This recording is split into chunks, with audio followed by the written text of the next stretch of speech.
been a month since I got my first podium at Wakefield Spring 2023, but that's just part of the story.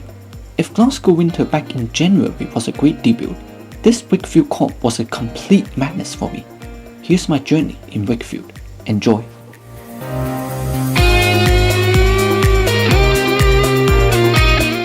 This competition happened right after my birthday, so I was hoping to get some good 2x2 results, as a birthday gift for myself.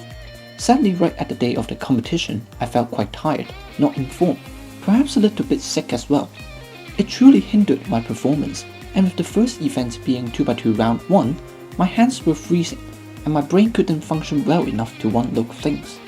Oh no! It's just not my thing.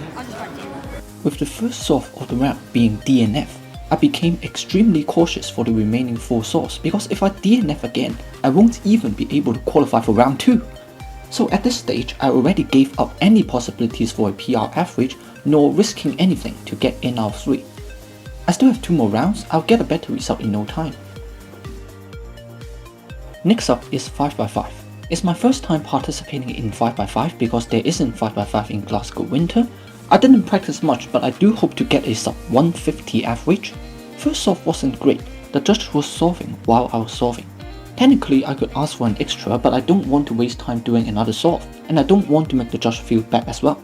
I suck at 5x5 anyways, so I'm not particularly unhappy. Not gonna put any hate on the judge, everyone makes mistakes, right? But on the final solve, this happened.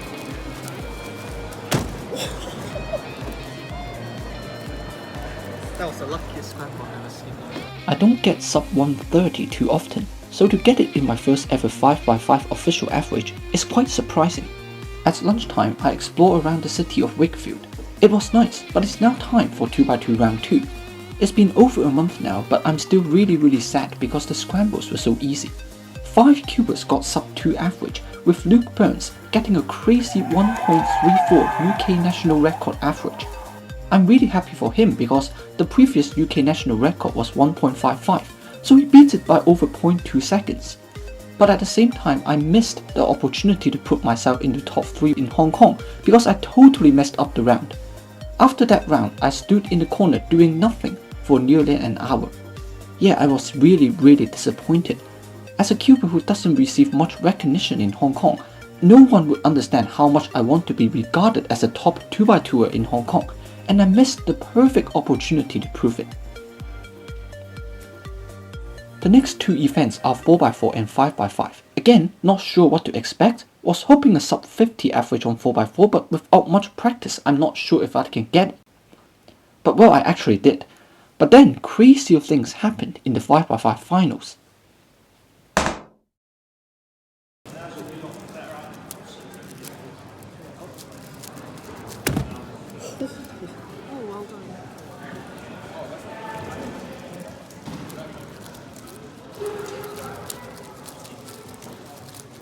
I still have no idea how I got 2 sub 130 in one average. Things looking good for a great average, but once you get nervous, once you have expectations, you are bound to mess things up.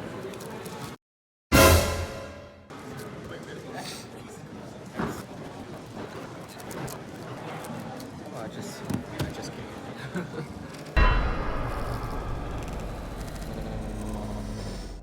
Final event of day 1 is 2x2 finals, and I guess all of you should know what happened. Check out my previous video to find out if you don't.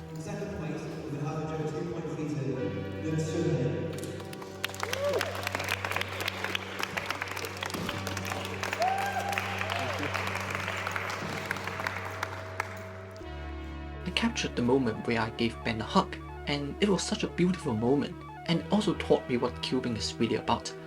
The kind and helpful nature of the people around here is what makes cubing such an amazing hobby, and I hope one day I can feel the same in Hong Kong as well.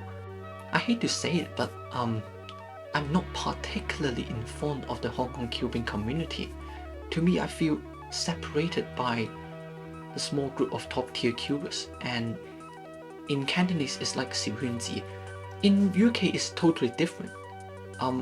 When you go into a competition, you can easily go into one of the groups, no matter it's beginners or world class, and just have a casual chat, as easy as that. So I haven't been to a competition in Hong Kong before, so by what means can I make such judgment, right? But actually I did.